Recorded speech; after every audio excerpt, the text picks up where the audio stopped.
dari lihat ada gejala-gejala yang aneh bagi saya. Seorang menteri luar negeri yang melakukan tugas kenegaraan sebagai menlu-nya ke Amerika Serikat, kemudian harus ditunjuk Bapak Ari sebagai menteri ad interimnya. Itu kan sesuatu hal yang aneh.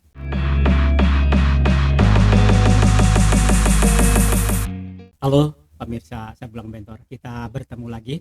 Seperti biasa saya akan mewawancarai Bapak Dr. Mauna Janah terkait dengan isu yang menarik beberapa hari terakhir ini, yaitu pecah kongsi daripada menteri-menteri Pak Jokowi. Ya, saya ingin bertanya kepada Anda, ada pernyataan Bapak Faisal Basri yang menyatakan bahwa ada beberapa menteri di kabinet Indonesia Maju Jokowi ini akan mundur, belasan bahkan sampai belasan orang. Silakan. Iya, saya juga melihat di beberapa media mainstream ya, termasuk juga di media-media online juga itu isu itu memang menghembus begitu dahsyat gitu ya.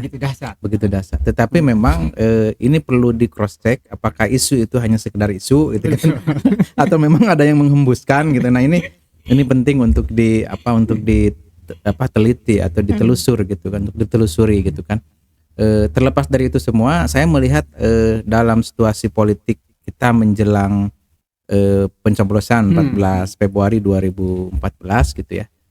Saya rasa memang isu-isu seperti itu bisa saja terjadi, tetapi apakah kebenarannya benar gak gitu? Itu ya, perlu diverifikasi. Iya, sudah diverifikasi nih oleh Menteri Sri Mulyani. Ya. Waktu beliau keluar dari istana ditanya oleh wartawan, benarkah isu yang disampaikan oleh Faisal Basri? Katanya saya masih bekerja.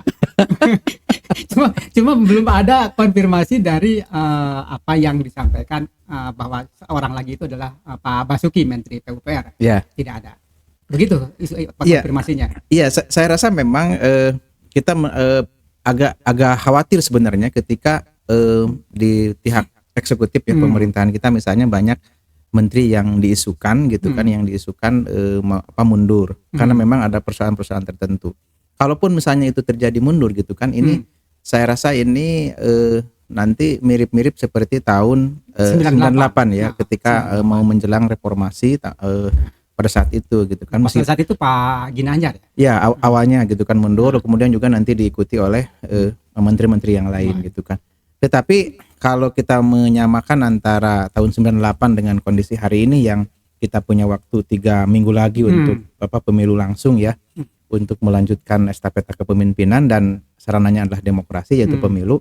Kalau 98 itu kan kalau kita mempersamakan dengan 98 itu berbeda gitu kan. Satu karena berbedanya gimana? Berbedanya satu adalah karena memang zaman 98 itulah situasi dan kondisinya lepas dari pemerintahan yang otoriter, kemudian juga ada banyak persoalan di pemerintahan pada saat itu.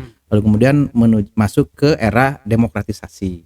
Kalau sekarang kan eranya pada saat itu kan yang terutama yang mendorong ya, mundurnya kabinet itu karena persoalan faktor ekonomi. Yeah. Apakah sekarang ada nggak gejala-gejala yang sama terkait dengan ekonomi yang dialami Indonesia hari ini 2024 dengan tahun 98? Kalau ya itu juga salah satu faktor ya kenapa tahun 98 itu bisa Pak Soeharto Presiden Soeharto ya mundur pada tahun 98 karena memang ada gejolak ekonomi yang dirasakan oleh masyarakat dan secara merata di seluruh Indonesia gitu. Nah, kalau sekarang memang ada persoalan ekonomi, tetapi persoalannya apakah publik langsung terdampak gitu kan? Misalnya sembako, 9 kebutuhan pokok misalnya naik, kemudian bensin atau BBM itu di mana-mana ngantri, kan itu fenomena yang terjadi di 98. Kalau hari ini saya melihat masyarakat masih enjoy aja gitu, Kang, gitu kan, dengan situasi daya ekonomi mereka masih kuat gitu. Daya beli mereka masih kuat, kemudian juga tidak ada situasi di mana orang misalnya berburu minyak sampai ngantri gitu kan, atau misalnya berburu kebutuhan pokok atau 9 kebutuhan pokok ya di toko-toko misalnya gitu kan.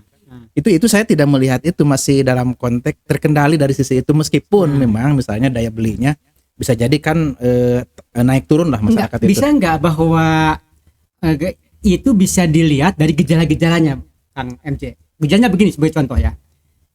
Pernah diisukan akan ada pajak 40 sampai 70% untuk pariwisata. Ya.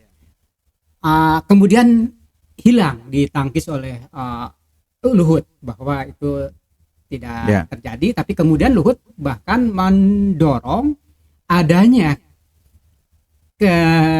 perpindahan dari pemotor pengguna bensin kepada energi terbarukan, dan sehingga dengan demikian kalau mereka mempergunakan bensin itu akan dinaikkan. Nah itu kan bisa jadi dijadikan gejala bahwa pemerintah memang saat ini memerlukan uang dari rakyat, itu dengan pajak pertama tadi, pajak yang tidak jadi di awal, dan sekarang juga pajak kenaikan bensin juga itu mungkin bagi pemotor itu juga mungkin tidak akan berlaku. Tapi kelihatannya ini merupakan gejala-gejala yang bisa dilihat dari bahwa kita ini Indonesia ini sedang kesulitan ekonomi. Ya, tapi kalau itu dilakukan Gan gitu kan atau Pak gitu ya, saya melihat kalau itu dilakukan misalnya kenaikan pajak kemudian diikuti dengan hal yang lain misalnya perekonomian, itu sangat berisiko.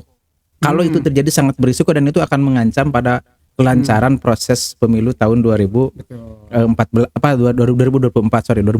Jadi nah, kalau ada resistensi itu misalnya bisa jadi prasyarat yang tadi yang saya sebutkan dalam konteks tahun 98 itu bisa terjadi. Tetapi kalau itu diambil misalnya besok misalnya Presiden Jokowi menaikkan pajak misalnya atau menaikkan BBM atau menaikkan harga kebutuhan pokok. Nah, itu bisa. Ya. Jadi itu bisa, tapi saya agak ragu kalau itu dilakukan karena resistensinya gede. Jadi dengan demikian menurut Anda bahwa mundurnya belasan orang yang diklaim oleh Faisal itu adalah hanya omong kosong. Ya saya tidak mengatakan omong kosong gitu kan, tetapi kita lihat aja nanti ke depan gitu kan. Kalau begitu ya berarti memang ada kemungkinan mereka bisa terjadi juga karena tapi menunggu momentum. Ya gini, kemungkinannya bisa jadi dua. Satu sisi bisa kemungkinan terjadi dan kemungkinan yang berikutnya bisa kemungkinan tidak jadi gitu kan. Kalau menurut saya lain Kang MJ. Ada fenomena lain. Itu Menteri Kesekretariatan Negara itu mengeluarkan apa ya, semacam keputusan Menteri ad interim untuk Menlu yang sedang melakukan tugas ke luar negeri, ke Amerika. Kan itu aneh. Kenapa menteri yang melakukan tugas seolah-olah dianggap cuti misalkan karena cuti keluarga, padahal dia sedang melakukan bertugas ke Amerika untuk kepentingan dinas, kok harus ditunjuk menteri ad interim gitu kan, aneh. Gitu kan? Kalau dilihat dari situ ya oke gitu kan. Tetapi apakah kondisi atau realitas itu bisa memberikan efek kepada publik gitu kan, yang nanti misalnya ada gerakan-gerakan tertentu. Kan ini yang saya pikir kita tunggu. Misalnya tadi misalnya oke lah ada persoalan yang tadi Pak Asep katakan, tetapi efeknya gitu kan, apakah ada misalnya dorongan-dorongan di luar pemerintahan, misalnya ada gerakan mahasiswa, kemudian ada gerakan-gerakan civil society yang mengikuti atas persoalan ini, kan tidak ada gitu kan. Satu itu, yang kedua juga saya melihat dari sisi keamanan gitu kan, kemarin ada beberapa lembaga survei yang sudah mempublish, ternyata masih situasi negara kita masih dalam konteks aman gitu kan. TNI juga saya rasa masih dalam konteks menjaga pemerintahan, kemudian juga Polri juga seperti itu, masih on the track gitu. Masih on the track gitu kan. Kecuali kalau misalnya ranah ini gitu kan, misalnya TNI kemudian Polri dia sudah pecah kongsi dengan pemerintah ini, ya itu bisa gitu kan. Ya, terima kasih Pak Dr. MJ.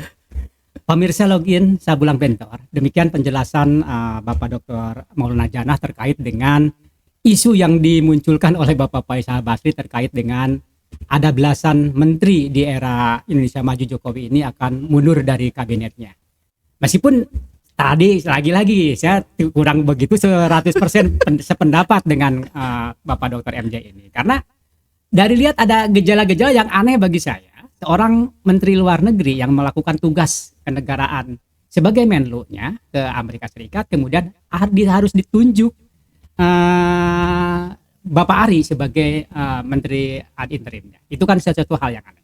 Demikian untuk bahasan isu terkait dengan pecah kongsinya menteri kabinet Jokowi saat ini. Terima kasih.